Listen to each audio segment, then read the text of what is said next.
सहना भवतु सहनौ भुनक्तु सह वीर्यं करवावहै तेजस्विनावधीतमस्तु मा विद्विषावहै।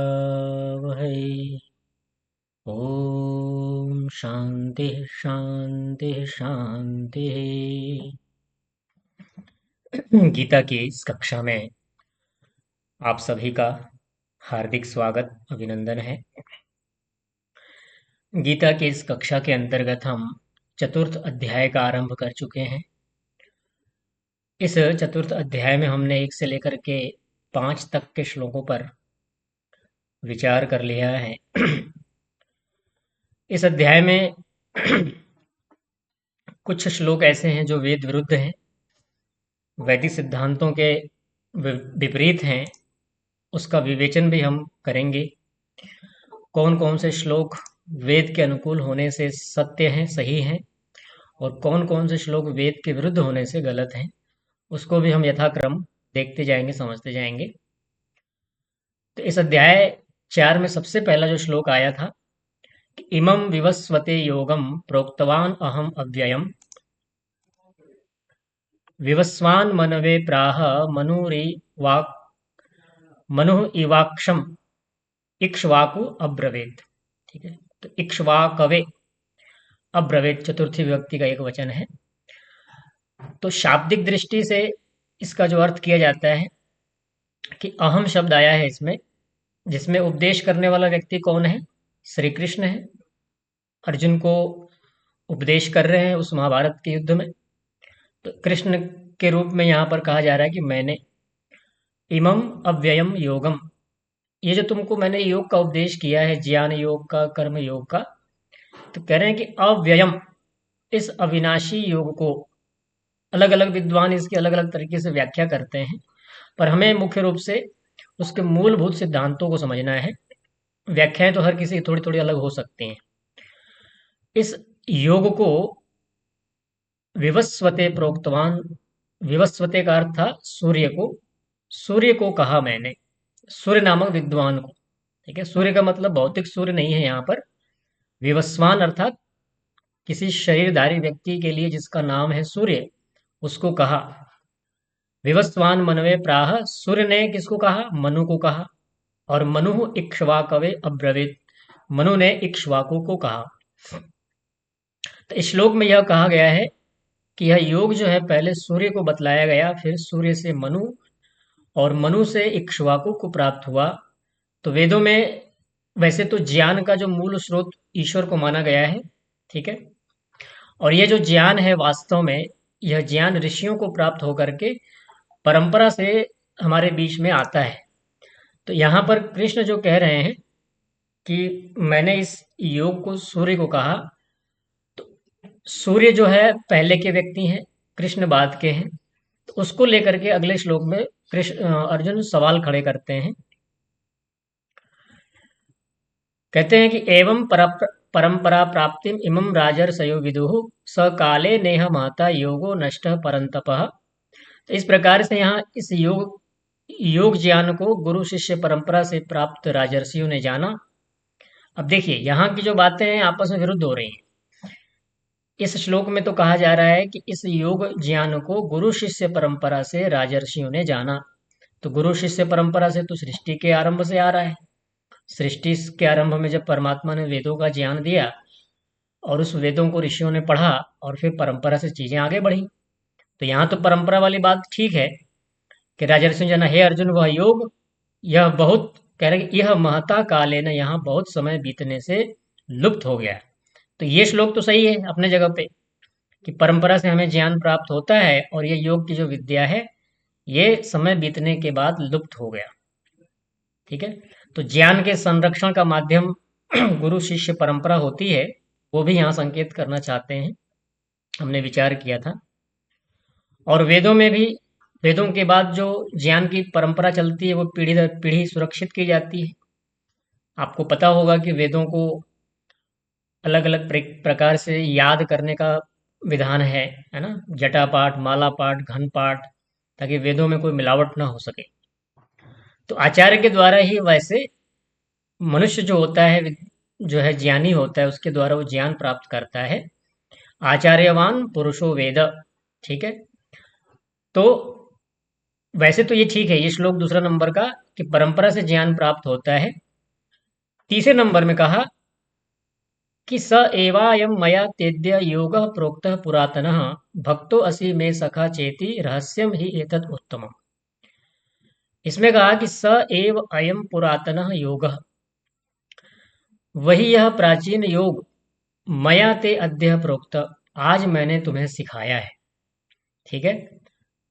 तो ये बात भी सही है एक तरह से, कि जो प्राचीन योग विद्या है मैंने तुम्हें सिखाया है, अर्थात कृष्ण यहाँ कहना चाहते हैं अर्जुन से कि मैंने यह जो प्राचीन योग की विद्या है, जो कालखंड से लुप्त होती सी गई है, वो मैंने तुम्हें बताया। मैं भक्ता सी क्यों बताया तुमको? क्योंकि तुम मेरे भक्त हो। ठीक है। एतत् उत्तमम रहस्यम, ये अत्यंत श्रेष्ठ रहस्य है। तो यहाँ ज्ञान के उपदेश की पात्रता का एक सिद्धांत बतलाया गया है कि जो अनुकूल व्यक्ति होता है उसको ज्ञान दिया जाता है। तो अर्जुन भी यहाँ अनुकूल हैं, भक्त भी हैं, समर्पित भी हैं, श्रद्धान्वित भी हैं। ठीक है। तो वेदों में भी ज्ञान जो देने का विधान किया है वो किसको दिया है बताइए? पात्र व्यक्ति को ज्ञान देना चाहिए। तो ये भी श्लोक ठीक है। तद विज्ञानार्थम गुरुम एवा अभिगच्छेत, उस ज्ञान को प्राप्त करने के लिए गुरु के निकट जाना चाहिए, गुरु के पास जाना चाहिए और उससे विनम्रता पूर्वक विद्या ग्रहण करनी चाहिए। उसके बाद श्लोक संख्या 4 में अर्जुन कहते हैं कि अपरम भवतो जन्म परम जन्म विवस्वतः कथम एतद् विजानीयाम त्वमादौ प्रोक्तवान इति। भवतः जन्म अपरम, अर्जुन यहाँ सवाल खड़े करते हैं कृष्ण के पहले श्लोक पर कि आपका जन्म तो बाद का है। ठीक है। क्या बोलते हैं अर्जुन? कि आपका जन्म तो बाद का है, विवस्वतः जन्म परम, सूर्य का जन्म पहले हुआ है। ठीक है। कथम एतद् विजानीयाम, मैं इसे कैसे समझूं? तुम आदो प्रोक्तवान इति, कि आपने पहले सूर्य को यह ज्ञान दिया, क्योंकि आप तो बाद में हुए। तो ये शंका एकदम बिल्कुल सही है। तो अर्जुन यहाँ तार्किक प्रश्न करते हैं कि यदि सूर्य पहले उत्पन्न हुए, सूर्य नाम के व्यक्ति, तो कृष्ण ने उसे पहले ज्ञान कैसे दिया? ये तो संभव ही नहीं है। तो यह तर्क और विवेक का एक उदाहरण है, जो चौथे नंबर का जो श्लोक है। वेदों में सत्य की खोज में, सत्य की खोज करने के लिए प्रश्न करने का विधान स्वयं परमात्मा ने सिखाया है, परमात्मा ने किया है कि हमें सत्य को जानने के लिए प्रश्न करने चाहिए। तो उसी का एक रूप है ये। तो यहाँ पर ये श्लोक भी अपने जगह पे सही है। अर्जुन का ये प्रश्न स्वाभाविक है। फिर आगे कहते हैं कृष्ण कि बहुनी में व्यतीतानि जन्मानि तव चार्जुन तान्यहम वेद सर्वाणि न त्वं वेत्थ परंतप। वो कृष्ण इस श्लोक में कहते हैं, या कृष्ण के माध्यम से कहलवाया जा रहा है किसी के द्वारा, कि मैं बहुनी में जन्मानि व्यतीतानि, मेरे अनेक जन्म हो चुके हैं, और तवच, और तुम्हारे भी हो चुके हैं। कृष्ण अपने को भी कह रहे हैं और अर्जुन को भी कह रहे हैं कि मेरे भी अनेक जन्म हो चुके हैं और तुम्हारे भी हो चुके हैं। तानी सर्वाणी अहम वेद, मैं उन सब जन्मों को जानता हूं, परंतु तुम नहीं जानते। तो यहां पर श्री कृष्ण के जो अनेक जन्मों की बात कही गई है, ठीक है, अगर हम वेद की दृष्टि से विचार करें तो अगर ईश्वर मान करके अगर इसकी व्याख्या की जाएगी तो गलत हो जाएगा, क्योंकि ईश्वर के जन्म नहीं होते, ईश्वर अविनाशी है, अजन्मा है। लेकिन सामान्य दृष्टि से अगर हम कहें तो हमारे जन्म तो अनेक होते ही हैं, हम अनेक जन्मों को धारण करते हैं। अब अगला सवाल है कि इस श्लोक का पहले श्लोक से अगर संबंध जुड़ रहा है, ठीक है, जैसे कि चौथे नंबर के श्लोक में जब अर्जुन प्रश्न करते हैं कि आपने विवस्वान को उपदेश कैसे दिया, क्योंकि आपका जन्म बाद का है, विवस्वान पहले के हैं। तो इससे जो लिंक जुड़ रहा है उसके आधार पर ये जो श्लोक है पांचवा, ध्यान दीजिएगा कि बहुनी में व्यतीतानी, ये चौथे नंबर के श्लोक का उत्तर है। फिर से बोलता हूँ, ध्यान समझिएगा। ये जो पांचवा श्लोक है, ये चौथे नंबर के श्लोक का उत्तर है। और चौथा श्लोक क्यों बनाया गया बताइए? चौथा श्लोक बना है पहले श्लोक के आधार पर, जिसमें कहा गया था कि मैंने सूर्य को उपदेश दिया। तो पहला, चौथा और पांचवा, इसको हमें समझने की जरूरत है। तो पहला जो श्लोक में कहा गया कि मैंने सूर्य को उपदेश दिया, उसके आधार पे चौथे श्लोक में अर्जुन का सवाल है कि आपने कैसे दिया, आपका जन्म बाद का है, और सूर्य जो नामक व्यक्ति हुए हैं वो तो बहुत पहले के हुए हैं, इक्ष्वाकु आदि जो हैं, उनकी जो परंपरा है। तो उसके आधार पे जो पांचवें नंबर में जो कृष्ण उपदेश दिया गया है कृष्ण के द्वारा, ये असिद्ध हो जाता है, यानी कि प्रक्षिप्त माना जाता है इसको, कि मेरे तो बहुत जन्म हुए हैं, इसलिए मैं उन उस जन्म में जब सूर्य विवस्वान हुए थे तो मैं उस समय था और मैंने उनको उपदेश दिया। भाव ये प्रकट हो रहा है पांचवें नंबर के श्लोक से, कि कृष्ण यहाँ इस पंक्ति से बहुनी में व्यतीतानि जन्मानि तव चार्जुन तान्यहम वेद सर्वाणि न तुम वेत्थ परंतप। कृष्ण यहाँ पर, कृष्ण के माध्यम से ये व्यक्त करवाया जा रहा है, क्योंकि देखिए मैं कृष्ण जानबूझ के नहीं बोल रहा हूँ, क्योंकि कृष्ण तो वैदिक वैदिक थे, विचारों वाले, आध्यात्मिक थे वो तो इस प्रकार गलत बात नहीं बोलेंगे वेद विरुद्ध। जो भी श्लोक में मिलावट हुआ, प्रक्षेप हुआ, उस व्यक्ति के माध्यम से ये कहलवाया जा रहा है कृष्ण के द्वारा, ठीक है, कि बहुनी में मेरे अनेक जन्म बीत चुके हैं अर्जुन। समझिए भाव क्या निकल रहा है। इसलिए क्योंकि मैं अपने बहुत सारे जन्मों को जानता हूं, कि मैं कब कब किस किस जन्म में क्या क्या था, ये मुझे पता है। लेकिन कह रहे हैं कि न तुम वे था, तुमको पता नहीं है, मुझे पता है कि मैंने उस समय विवस्वान को उपदेश दिया था, फिर विवस्वान ने मनु को, मनु ने फिर इक्ष्वाकु को दिया। तो इस भाव को जब हम देखते हैं तो यहाँ ये श्लोक जो है वेद विरुद्ध होने से प्रक्षिप्त माना जाता है, ठीक है, क्योंकि कोई व्यक्ति अपने जन्म को नहीं जान सकता है। हम सिर्फ सामान्य अनुमान कर सकते हैं कि हाँ हमारे अनेक जन्म हुए हैं, लेकिन हम कौन से जन्म में क्या थे ये हम नहीं जान सकते ना। तो ये जो पांचवा श्लोक है प्रक्षिप्त है, और पहला तो प्रक्षिप्त है ही, ठीक है। तो इस प्रकार से चूंकि वेद आदि में कहा गया है न तस्य प्रतिमा अस्ति, उस ईश्वर का कोई रूप नहीं, कोई जन्म नहीं होता है। सपर्यगात शुक्रम अकायम अभ्रणम अस्नाविरम शुद्धम अपाप विद्धम, इन मंत्रों में भी परमेश्वर को सर्वव्यापक और शरीर से रहित बतलाया गया है, ठीक है। तो किसी भी रूप में ईश्वर का जन्म तो हो नहीं सकता है। कृष्ण यदि शरीरधारी होकर के ऐसी बात करते हैं तो उनकी ये बात गलत मानी जाएगी। तो कृष्ण कभी ऐसा नहीं बोलेंगे कि किसी अवैदिक व्यक्ति के द्वारा कह लीजिए, या किसी षड्यंत्रकारी व्यक्ति के द्वारा इस प्रकार के श्लोक मिक्स कर दिए गए, ठीक है। तो इस पर गहन चिंतन के बाद ये बात सामने आती है। तो श्लोक संख्या 1, श्लोक संख्या 4 और श्लोक संख्या 5, ठीक है, इनका आपस में विशेष संबंध है।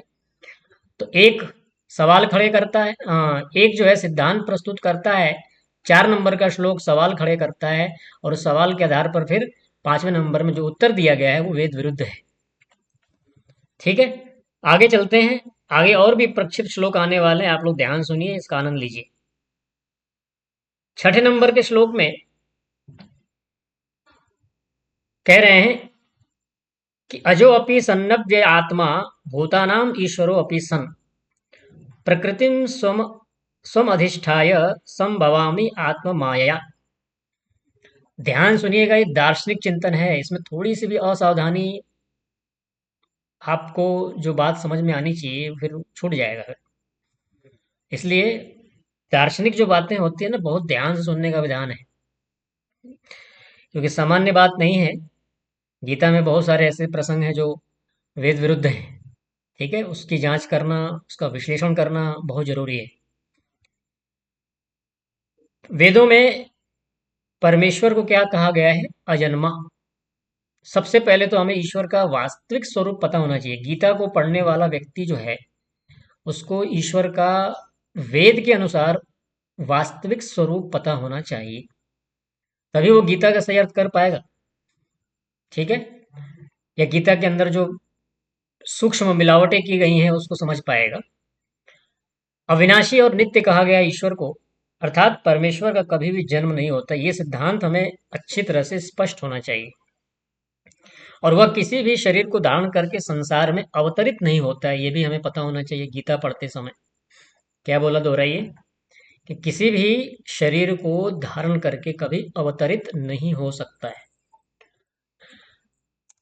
ऋषिध्यान जी कहते हैं, इस बारे में एक तर्क देते हैं कि जो सर्वव्यापक वस्तु है वो एक छोटे से गर्भ में कैसे आ सकती है। जो आकाश के समान व्यापक निराकार चेतन सत्ता है, वो एक छोटे से गर्भ में क्यों आएगी। जो बड़े बड़े सूर्य को, बड़े बड़े ब्रह्मांड की रचना करता है, इसको बना रहा है, उसको क्या जरूरत है जन्म लेने की। स्वामी जी का एक तर्क और है। किसी ने कहा कि कंस और रावण को मारने के लिए, तो स्वामी जी दयानंद जी तर्क देते हैं कि जो इतने बड़े ब्रह्मांड की रचना कर सकता है, जिसके ऊपर ये रावण और कंस जन्मे हैं, सोचिए, क्या इन छोटे से तुच्छ कीड़े मकोड़ों के समान कंस और रावण को मारने के लिए क्या उसको पृथ्वी पर जन्म लेना पड़ेगा। कहीं से भी एक कोई नस ब्लॉक कर देगा, खत्म, वहीं वहीं के वहीं गिर जाएगा व्यक्ति, कितना ही बड़ा शक्तिशाली बलवान क्यों ना हो। है ना ये तर्क दमदार। एक झटके में व्यक्ति चाहे ईश्वर खत्म कर सकता है। कोई हार्ट का नस ब्लॉक कर दे, मस्तिष्क ब्रेन का नस ब्लॉक कर दे, वहीं व्यक्ति खड़े खड़ा गिर जाए, पता भी नहीं चले कब मर गया वो। तो इनको तुच्छ कीड़े मकोड़ों को मारने के लिए, रावण कंस जैसे कीड़े मकोड़ों को मारने के लिए ईश्वर को जन्म लेने की आवश्यकता नहीं है। क्योंकि वेद नहीं पढ़ते लोग, इसलिए पता नहीं है। फिर वो अवतारवाद को मानते हैं, फिर कृष्ण के अवतार हुए, राम के अवतार हुए। तो पहले हमें पता होना चाहिए कि ईश्वर शरीर धारण करके जन्म नहीं लेता है, अवतरित नहीं होता। किंतु गीता के इन श्लोकों में, कुछ श्लोकों में भगवान कृष्ण के मुख से ऐसा कथन कराया गया है, प्रस्तुत किया गया, जिससे ईश्वर के अवतारवाद का सिद्धांत निकल करके सामने आता है। इसी कारण अनेक विद्वान इस श्लोक को वेद विरुद्ध मानते हुए इसको प्रक्षिप्त मानते हैं, कि इसको बाद में किसी ने इसमें जोड़ दिया है। ठीक है, तो देखिए, समझिए इसको। अजह अपि सन, श्लोक को ध्यान से देखिए। अजह अपि सन, इसका अर्थ क्या होता है। जन्म रहित होते हुए भी। अजह का मतलब होता है अजन्मा। ठीक है, जन्म रहित होते हुए भी अव्यय आत्मा, अविनाशी स्वरूप वाला, भूतानाम ईश्वर अपि सन, सब प्राणियों का ईश्वर होते हुए भी। ईश्वर का अर्थ वैसे स्वामी भी होता है, मालिक भी होता है। ठीक है, स्वाम प्रकृति अधिष्ठाय, अपनी प्रकृति को अधीन करके, आत्म माया, अपनी माया शक्ति के द्वारा, संभवामी, मैं उत्पन्न होता हूं, प्रकट होता हूं। पढ़ के ही लग रहा है कि ऐसी बात कोई अगर बोले तो कितना वेद विरुद्ध माना जाएगा ना। तो मैं जन्म रहित और अविनाशी स्वरूप वाला, एक तरफ कह रहे हैं कि मैं जन्म से रहित हूं, और मैं अविनाशी स्वरूप वाला भी हूं। चलो, अविनाशी तो हम सब हैं, आत्मा हम सब अविनाशी हैं, मतलब हमारा विनाश नहीं होता है। लेकिन जन्म से तो रहित नहीं है ना हम। आप लोगों को कहा जाए कि आप लोग गीता की रचना करो या गीता की तरह उपदेश करो, तो क्या आप ये बोलेंगे कि मैं जन्म से रहित हूँ। जन्म से रहित होकर के अगर आप जन्म लेने की बात करते हैं तो गलत हो जाएगा। तो कह रहे हैं कि जन्म से रहित और अविनाशी स्वरूप वाला तथा सब प्राणियों का ईश्वर है होते हुए भी, अपनी प्रकृति को अधीन करके अपनी माया शक्ति से प्रकट होता हूँ। तो ये भी स्पष्ट होता है कि वेद विरुद्ध सिद्धांत है ये। तो इस श्लोक का सामान्य अर्थ यह बताया जाता है कि मैं अजन्मा और अविनाशी होते हुए भी अपनी योग माया से प्रकृति को अधीन करके संसार में प्रकट होता हूँ। अब पौराणिक जगत में सभी लोग इसी श्लोक को लेकर के आधार बनाते हैं। ये देखो, भगवान का जन्म होता है, मानते हैं ना, भगवान का जन्म होता है, और उसको मान करके फिर अवतारवाद की कल्पना कर लेते हैं। तो इसी अर्थ के आधार पर अवतार का सिद्धांत स्थापित किया जाता है। लेकिन वेदों में ईश्वर को स्पष्ट रूप से अजन्मा और शरीर से रहित कहा गया है, जैसा कि हमने मंत्रों में विचार किया है।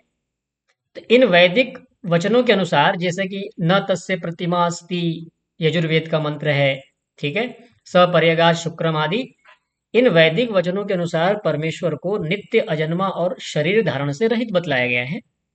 इसलिए उसका जन्म लेना या अवतार लेना, धारण करना वेद के विरुद्ध है।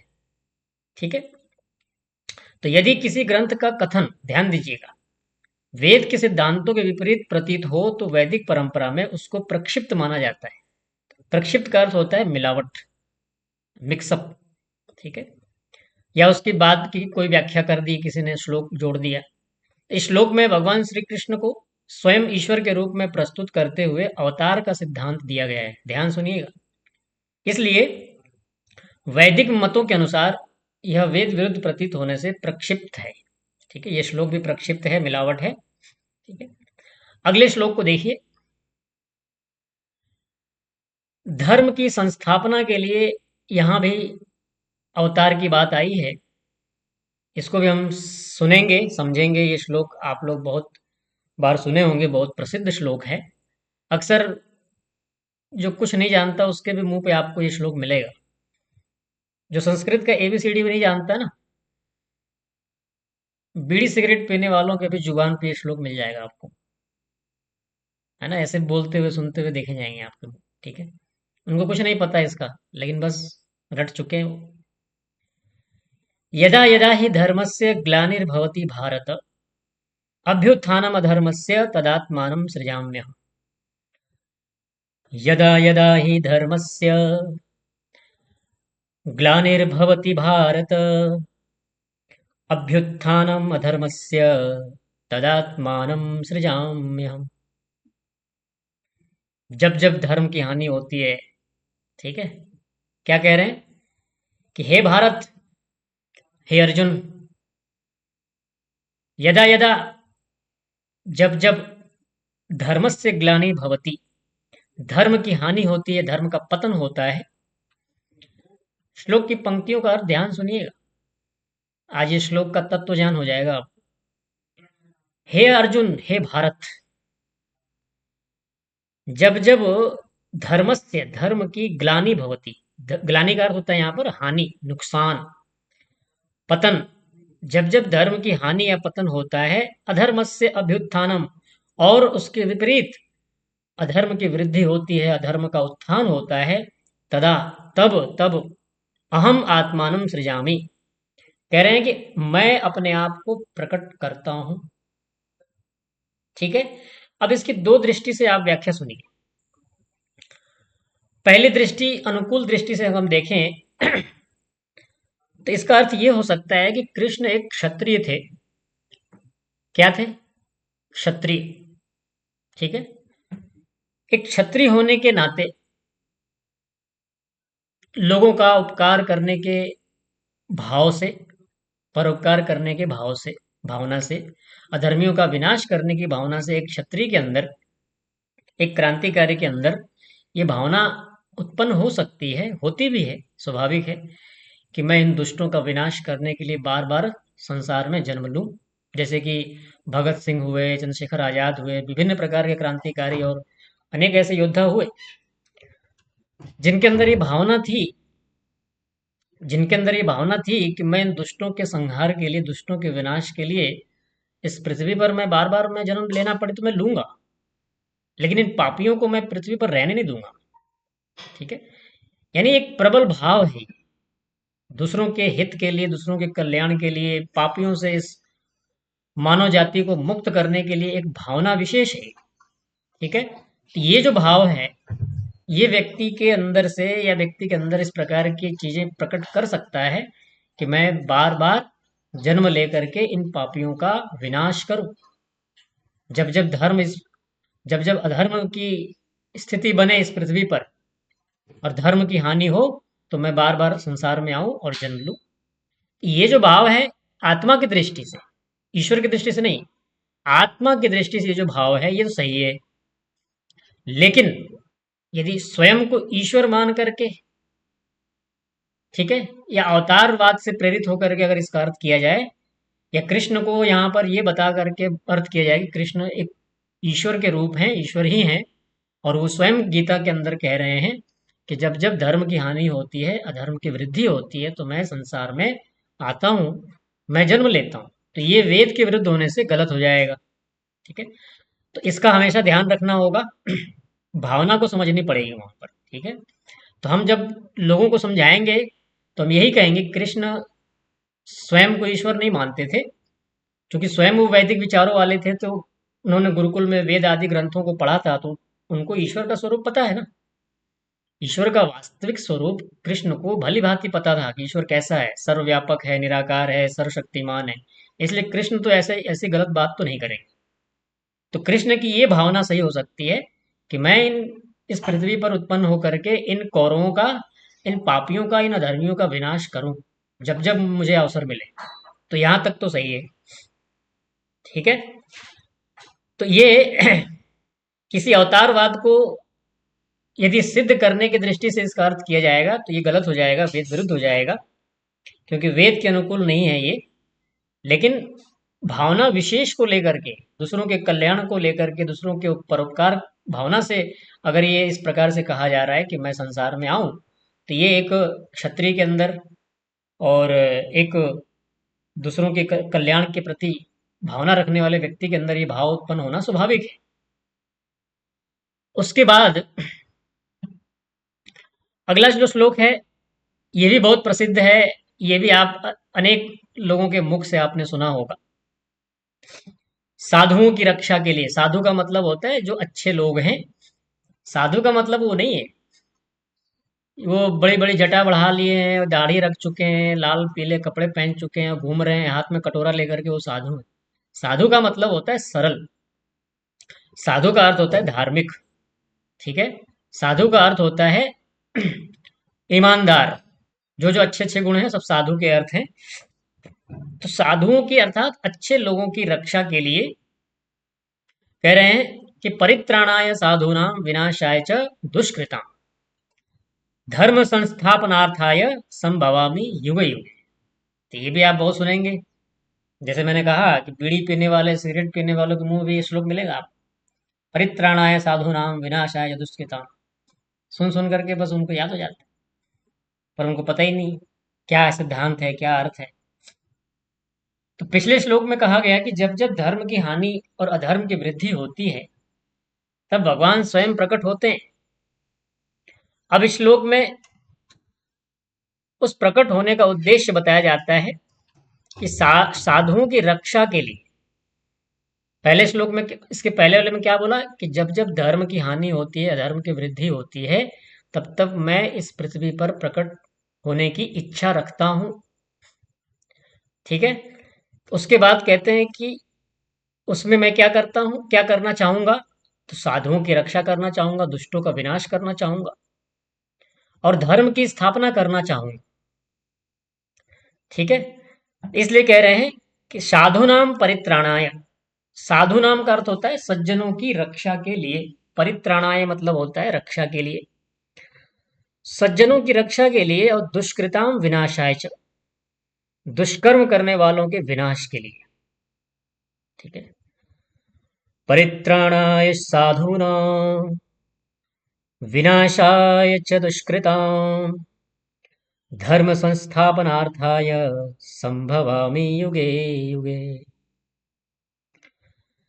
दुष्कर्म करने वालों के विनाश के लिए और धर्म स्थापनार्थाय, धर्म की स्थापना के लिए, युगे युगे, संभवामि, प्रत्येक युग में प्रकट होता हूं। अब देखिए अर्थ को हम कैसे समझें जिससे वेद के विरुद्ध ना हो। यदि हम देखिए ऊपर तक की जो पंक्तियां हैं वो सही है अपने जगह पर।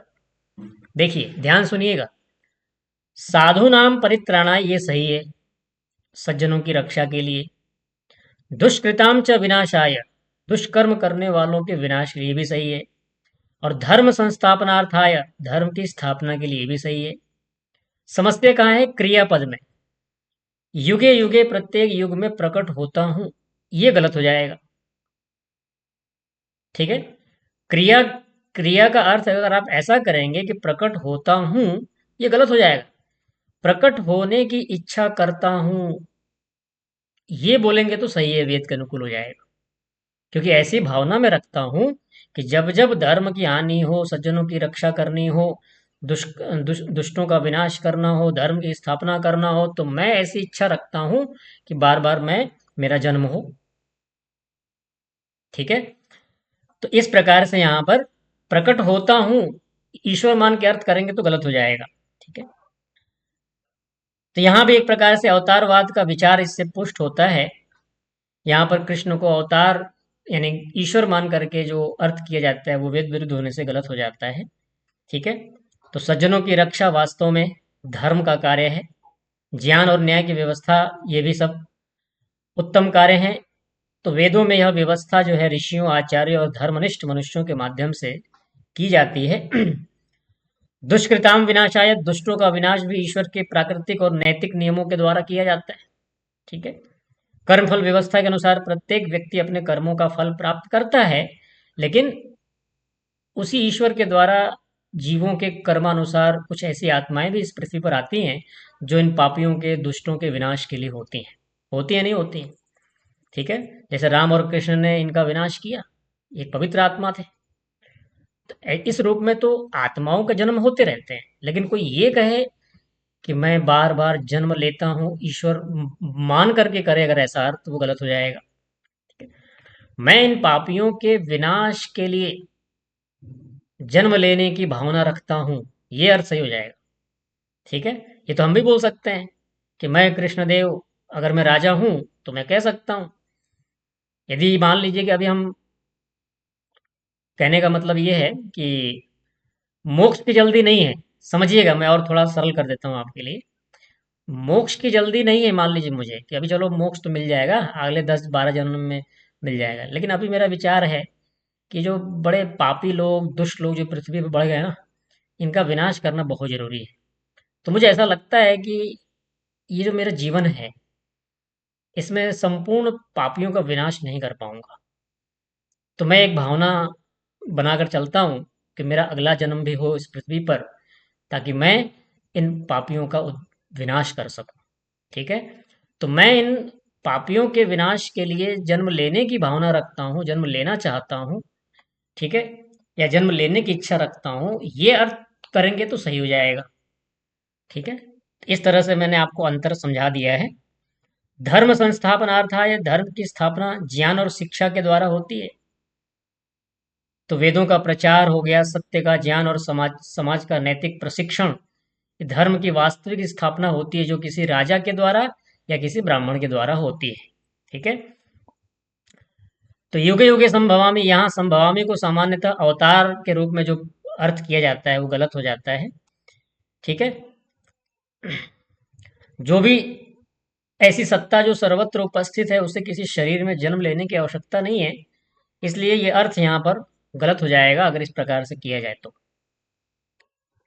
इस श्लोक में ईश्वर के अवतार द्वारा धर्म रक्षा का विचार जो प्रकट होता है, वेद विरुद्ध होने से गलत है। ठीक है। उसके बाद अगले श्लोक में कहा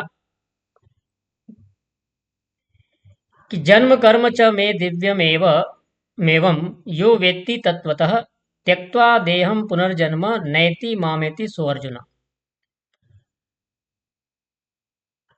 कह रहे हैं कि जो व्यक्ति भगवान के जन्म और कर्म के दिव्य स्वरूप को जान लेता है, यानी कृष्ण के, समझिएगा कि दिव्य जन्म और कर्म के दिव्य स्वरूप को जान लेता है, वह जन्म मरण से मुक्त हो जाता है। इस आधार पर अवतारवाद और भक्ति मार्ग का एक महत्वपूर्ण यहाँ सिद्धांत निर्मित किया जा रहा है कि वेदों में परमेश्वर को अजन्मा, निराकार, सर्वव्यापक जो बतलाया गया है। ठीक है। तो इस आधार पर अगर हम इसका विश्लेषण करें, तो इसमें कह रहे हैं कि जन्म कर्म च में दिव्यम एवं यो वेत्ति तत्वतः। हे अर्जुन, मैं जन्म कर्म च, मेरे जन्म और कर्म को,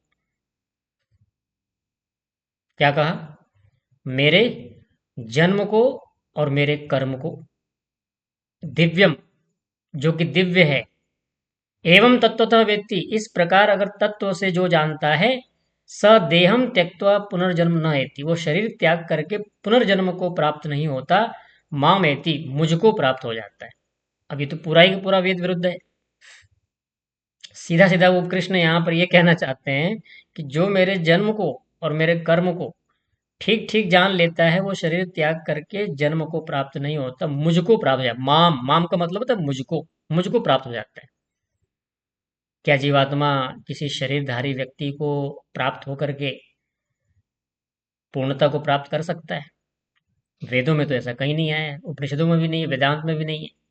वहां तो ये कहा गया जब जीवात्मा ईश्वर को प्राप्त करता है, ब्रह्म को प्राप्त करता है, तभी उसकी स्थिति पूर्ण मानी जाती है। तो किसी शरीरधारी व्यक्ति को प्राप्त करके क्या करेंगे हम? उससे तो पूर्णता होती नहीं हमारी। तो कह रहे हैं कि जो मनुष्य मेरे जन्म और कर्म के दिव्य स्वरूप को तत्व से जान लेता है, वह शरीर त्याग कर पुनः जन्म नहीं लेता, बल्कि मुझको प्राप्त हो जाता है। तो ये भी यहाँ वेद विरुद्ध होने से प्रक्षिप्त माना गया है, क्योंकि सीधा सीधा यहाँ पर कृष्ण स्वयं को ही एक प्रकार से ईश्वर के रूप में प्रस्तुत करना चाहते हैं। ठीक है। तो श्लोक में भगवान के जन्म और कर्म को जानने से मोक्ष प्राप्त होने की जो बात कही गई है, वेदों के अनुसार ये विरुद्ध है, इसलिए प्रक्षिप्त है। ठीक है। चलिए आज के लिए इतना ही, आगे और विचार करेंगे।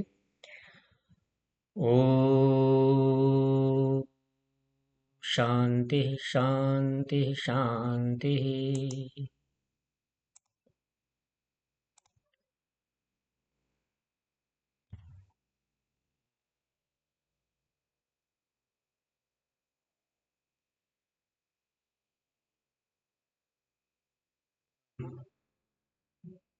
हम्म। नहीं, महाभारत भी नहीं, देखिए, गीता अपने आप में कोई स्वतंत्र नहीं है, महाभारत का ही एक अंश है ना, महाभारत का ही पार्ट है वो। ठीक है। तो महाभारत भी अगर किसी वैदिक विद्वान के द्वारा पूर्ण रूप से अगर परिष्कृत किया गया हो, विश्लेषित किया गया हो, तो वो शुद्ध हो जाएगा। केवल महाभारत का होने से नहीं है। हाँ, ये विश्लेषण का विषय होता है कि अगर कोई विशुद्ध वैदिक गीता किसी विद्वान की हो, तो आप लोग मंगा सकते हैं, उसको पढ़ सकते हैं।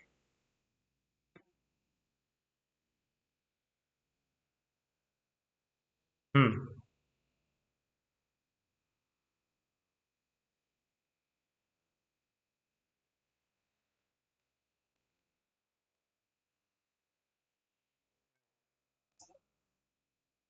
जी जी।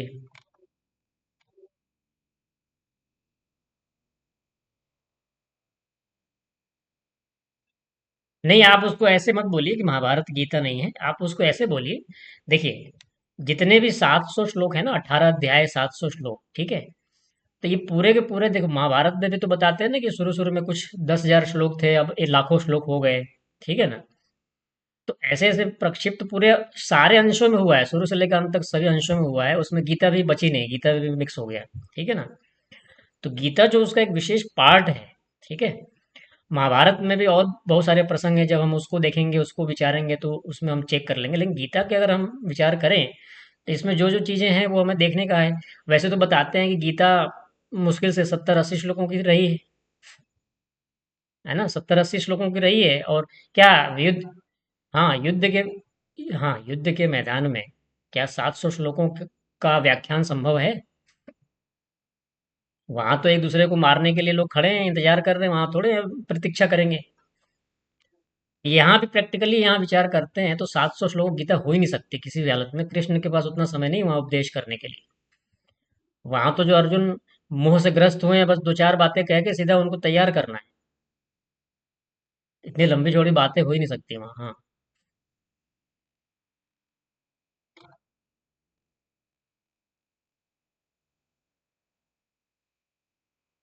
हाँ, वो आप सारा का सारा आगे पीछे का प्रसंग वहां देख पाएंगे जी। वहां से वो अच्छी तरह खुलेगा कि आगे पीछे का क्या प्रसंग है जी। जी धन्यवाद। हाँ जी, और कोई कोई किसी का प्रश्न हो तो बताइए।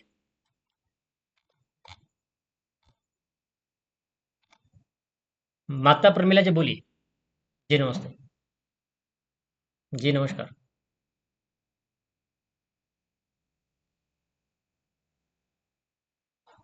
हम्म। हम्म।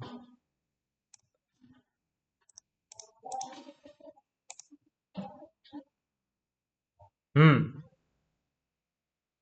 जी।